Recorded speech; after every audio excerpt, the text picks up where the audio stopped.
தமிழகத்துல தேர்தல் முடிவுகள்ல பாஜக பின்தங்கி இருக்கிறது குறித்து அக்கட்சியோட மூத்த தலைவர் ஹெச் ராஜா செய்தியாளர்களை சந்திச்சு பேசியிருக்காரு.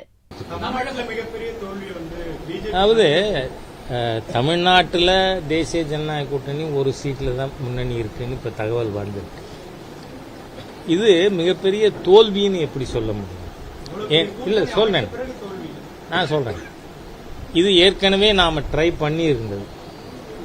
2014 இதே மாதிரி கூட்டணி தமிழ்நாட்டில் 2 திராவிட கட்சிகளும் இல்லாத ஒரு 3வது அணி பாரதிய ஜனதா கட்சி அமைத்திருந்தது. அப்போ இருந்ததில் நம்மளோட இப்போ விஜயகாந்த் பார்ட்டி இல்லை, ஆனால் மற்ற கட்சிகளோடு நாம் அமைச்சிருந்தோம்.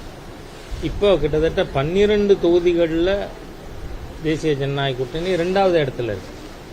ஆகவே தமிழ்நாட்டில் 3வது பெர்மனன்ட் பொலிட்டிக்கல் போல் அப்படிங்கக்கூடிய நிலைக்கு கட்சியானது வந்திருக்கிறது. அதனால நாம் எதிர்பார்த்தபடி எண்ணிக்கை வராமல் இருக்கலாம், ஆனால் 3rd பெர்மனன்ட் போல் இன் தமிழ்நாடு பாலிட்டிக்ஸ் அப்படிங்கிறத நாம் உருவாக்கி இருக்கோம். என்ன டைரக்ஷன் தெரியுது, மேக்னிடியூடு தெரியல. காரணம் என்னன்னா, டிராவல் பண்ண மீதி 2 வருஷமும் மக்கள் அவகாசம் கொடுத்துருக்காங்க அப்படின்னு தான் நான் நினைக்கிறேன்.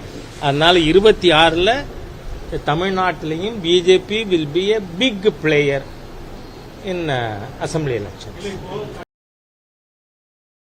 செய்திகளை உள்ளது உள்ளபடி தெரிந்து கொள்ள ரெஃப்ளெக்ட் நியூஸை சப்ஸ்கிரைப் பண்ணுங்க.